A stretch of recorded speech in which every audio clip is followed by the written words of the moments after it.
So today on Uncover Wealth Radio, I have the absolute pleasure of Chessie joining me. Chessie's one of my clients, which makes it extra exciting, and runs Squeegee Ink. That is a screen printing and embroidery studio which focuses on creating educational resources for the print industry. They have a culture of development and innovation and share their progress with their community. Chessie, thank you so much for joining me today. Oh, thanks, Annette. You know you're my favorite accountant. Oh, thank you. That is awesome. I'm not sure how many people have a favorite accountant, so I'm really happy with that for sure. Now, when we get people on the podcast, we ask them what 3 of their favorite questions that they would love to be asked. And I think Chessie's answer is probably the most unusual one that we have had back, which is, how can I become confident enough to wear flip-flops and socks? Now, my dad would say that you probably don't need to be confident at all to do that, because that was his staple in the 80s. But he would have aged into it at some point, Annette. Yeah, it's possibly. Like you get there and you think, maybe I'll put the flip-flops away in the summer, at the end of the summer, but then they just stay all through January, and then I've still got them on. Yeah, I'm not so sure. I'm one of those people that wears furry socks in summer because I'm always cold. But do you want to see what I'm sporting today? Yeah, go for it. For those people that are watching, they can oh, awesome. Chessie, for those of you who are only listening, actually has flip-flops and socks on. So yeah. Chessie, tell us, how can we become confident enough to wear flip-flops and socks? And you just got to our business listeners, incidentally, too. I think most of you are on Zoom calls all day now, right? So, like, you've got a blazer on there, Annette, but nobody knows if you're still in your pajamas. That's so true. This is the time. This is the time to just kick back and wear what you want, and then hopefully you can bring it into the office when we're allowed back in. Yeah. Do you think that's going to be something? Do you think people are going to be rocking up in flip-flops and socks after listening to this? Our wholesalers are saying they're selling a lot of pajamas at the moment, loungewear. So I can see it. Interesting. The new fashion. Interesting. So is it about confidence? Yeah, I think so. It's kind of like, if we're looking at it generally, I think a lot of people don't have that confidence to like show themselves as a personality and a face for their business. I know you do a lot, but there's hundreds of companies that I interact with, and I have no way of personalizing that. They haven't got anyone at the front, so they can get lost, and you can't like differentiate them, because putting a person to it instantly helps you distinguish them, basically. It does. I completely agree. And I think that in this day and age, more than ever, the world of social media, etc., it should be difficult, and it is difficult, really, to hide behind a logo. And actually, why would we want to hide behind a logo? Why wouldn't we want to show up as authentically as we can as ourselves? I don't know, because you can like get a logo. We've got the same car logo in our town, used by like 5 or 6 different companies. They literally just swap their name in the bottom. So I don't even see the point in the logo. No. They could just come and go, and you wouldn't even notice that one's gone. So it's pretty tragic, actually. I think we're going to be forced to show ourselves a little bit more. Yeah. And just the fact that we've put ourselves ahead beforehand, we're just going to be in a better position. Yeah, absolutely. I once had somebody say to me that if you can take your website and your branding and all your information, everything that people see publicly, and if you can just change the name on that and it's completely applicable to anyone else in your industry, then in all honesty, no one is going to remember who you are. And if no one remembers who you are, they cannot remember to buy from you, because they go online to find you again and they can't work out who you are. Exactly. Someone else just completely steals all your stuff, whereas no one can steal our stuff. Yeah. Because I introduce all my videos as, hey, I'm Chessie from Squeegee Ink. And it sounds really repetitive, but now people say it back to me. So yes, it's obviously working. Yeah. And I think the first time that somebody says like one of your phrases or one of your catchphrases back to you, it is a bit like, oh, hang on. This is a bit unnerving. People are actually watching, but that of course is the purpose as well. I know. Also, what's happening is we're getting bigger companies who feel for some reason that they haven't got the time to do this, and they're latching on to people like me. So they're like saying, oh, well, people trust you already. Maybe they'll trust the products that you get behind. So there's lots of maneuverability there as well. Affiliate marketing isn't like a bad word anymore. No. It's just putting your name to something that you trust, and another way of selling, and another income stream, if we're honest. So yeah, completely. So touching on the kind of social media side of things, do you think any business can use social media? Well, I wouldn't have thought an accountant could, but then you smashed it. We've got, there's doctors using it. I can't think of anyone who can't use it. Even builders. Yeah. I accidentally watched like a builder the other day for like 20 minutes putting up a door, thinking, oh, maybe I could do that. No, I think this access to things like TikTok is really, really useful for people who, like, I don't understand how people can use Twitter very much. Maybe it's just because I come from a visual industry. I used to use Twitter a lot, probably 10 years ago. But that's because also there weren't that many active social platforms, particularly for business at that point in time. And now Clubhouse, that's going to be a massive, massive thing. We're going to use it personally. I'm already rounding up some screen printers as like a panel of experts who are going to get together. I know you're doing the same. But imagine that.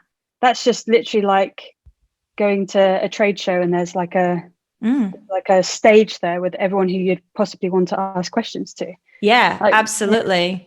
Or a radio phone in where you don't need to sit in the queue and hope you get picked. Yeah. It's 100%. Like, I was talking to an author of a book that I read like a few weeks ago, and I'm like, holy, this is like amazing. Yeah. And like one-to-one advice that you'd have to pay, they actually charge tens of thousands of pounds to do things like that. And now they're like freely giving it away because, the access is there and they have to compete with all those other people. Yeah. So, Clubhouse is going to be amazing. We were talking on our chats about the fear of missing out with that. Yes. And I think that's a very clever strategy of Clubhouse, because if everyone was on it, it would be not as enticing. And I think that's going to be a big deal. It's this whole cycle. So there's things like, we've only really recently brought it all together.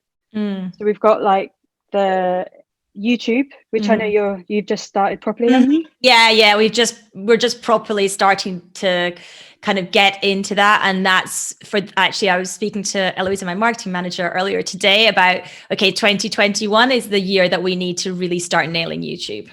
Yeah, 100% us as well. Like, we've got so much content, but it hasn't been stylized specifically for YouTube. Yeah, same with us. Yeah.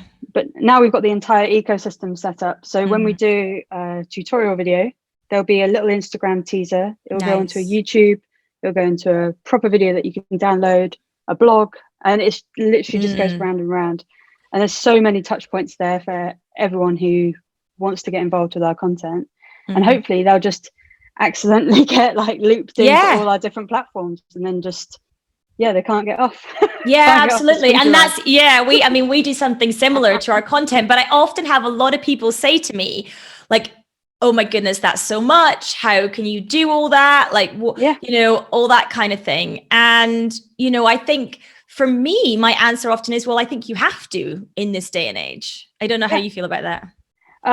Well, initially we've never paid for an advert in a paper or anything. We still get like asked to, and we're like, no, because the target audience is like, say if I spent £1,000 on that, my target audience is so niche, so broad, it's never going to hit it. Yeah. Completely. So I'd rather, it is a bit of time investment, but it's also not something that's just going to be thrown away like a newspaper. Yes. It's something that stays there and builds momentum. And you've just got a massive catalogue there. And it literally never goes away. You can't delete that stuff. That's a really great point, I think, for a lot of people, because they think, well, if I'm producing a video, and I promote it and that's it gone, but actually it's not done at all. No, and it's always SEOable, it's always searchable and findable by your ideal client, who then, like Chessie said, comes into your ecosystem, gets circled around, and hopefully at some point, if you're funneling them in the right way, then they become a client. 100%. Yeah, it's this asset building thing which I've really, really tried to like get in my head. Is the assets are things like blogs. You can sell a blog. The blog, then that is actually like, think of it more of a tangible asset is like your video catalog. Yes. They're things that will make you money. They're not things that are very, very expensive to do. Certainly not nowadays, because you can literally pick up your phone and do it. Yeah, there's literally no excuse. Even like there's an optician, and I get sucked into her videos, and I have no real interest about it. But yeah, it's the only way to do it, I think. I think even printed magazines always now have a backup online, and they have videos embedded in them. So I'm not saying print is dead, but I'm saying there's no one really actually looks again at a magazine. No, you can go in, and video content can be relevant for years and years. Yeah, and it's also not searchable in a magazine. There's no way to search and find. If you've got a stack of magazines in your house and you think, oh, where was that piece about whatever? You have to spend the next hour and a half flicking through them all to find it. Where, of course, somebody sees your video once online, they bookmark it, they can come back to it, they send it to their friends, etc., etc. And that's how you end up starting to build an audience, a following, and a client base off the back of social. Because let's face it, it's not just all about putting out the pretty videos, etc., etc. It's about actually turning them into money. Yeah, no, it is. There's like building in your email list as well. So like that email might be the first trigger for the whole chain. But then you want people to get into the emails again at every single stage and build that email list. That's again something that we'd just like neglected. It'd been building itself, like, but now passively, but now we're actually like properly pushing it, because it's this thing of like, if you're working every single hour of the day, just reacting to all this stuff, you can't really ever shut off. And what have you achieved by the end of the week? Whereas if at the end of the week you've got 2 or 3 videos in the bank, at least that's something that's going to like last for a long time, and you can like see something that's actually stacking up, instead of, oh, I got 10 orders out and now I'm back to square one again. Yeah, absolutely. So, it helps avoid, in reality, that roller coaster revenue that happens where people, they get a job, they're working on the job, they stop marketing, they're really, really busy, and then the orders go down, and then they're like, panic market, okay, I need to put out some posts and send some stuff, and then it's like, okay, that we're busy again, okay, so we don't have time to market, and it stops that whole cycle if you are able to set aside time every week to record a video, to go on a podcast, to whatever those things are, to build up that asset base. We were talking about this only a few months ago. That is the cycle that I was in, and you were telling me you're on this roller coaster. You're on the roller coaster. You need to get yourself off, and I've only just got myself off. But now I can talk with hindsight. Oh, look, it's all roses, because on the other side, it's so much easier. It is. We're also like carving out specified time. So like Emily's like my partner in the studio. She literally hides herself away, does these videos. But that means that we're like being more specific in our business as well. So we're not taking on all the jobs. We're becoming more specialized. We've figured out what the most profitable jobs are that we enjoy doing. And it's forced us to look at it like that. And we're really loving it at the moment. Saying no a lot more means that we can do more of the things we enjoy. Yeah, and saying no a lot more actually means that you get more profit at the same time. Yeah, which is something I'm working with you on. Yeah, absolutely. The turnaround in our business, like we only started with you last March, which was like the start of COVID. Yeah. And even through that, we're looking at our accounts and we're like, okay, we used to be very feast and famine. Like we used to come in, think we're fine, and then it used to go again. But now we can like literally chill out. I'd never look at my bank and panic anymore. Nice. I've got it all siphoned away in all my accounts. The VAT bill's already basically paid for the last 3 times. I haven't even had to. It's just amazing.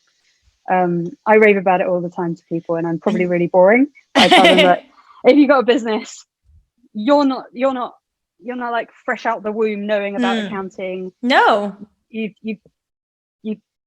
done well and figured out some kind of trade for yourself, but there's all these other parts which you're not going to know about. And why should you? Because you've got teams like you guys. Yeah, and no one teaches you this stuff. So how would you know? I don't know. Well, you probably trained, I don't know how long you trained for, like years and years and years. Yes, a long time. Years or something. Yeah. Yeah, and you're still training. Yeah, so of course. I'm never going to put that time in. I hate QuickBooks and I hate all of it. So it's just something that you just have to pass those on. The quicker you pass them on, the better.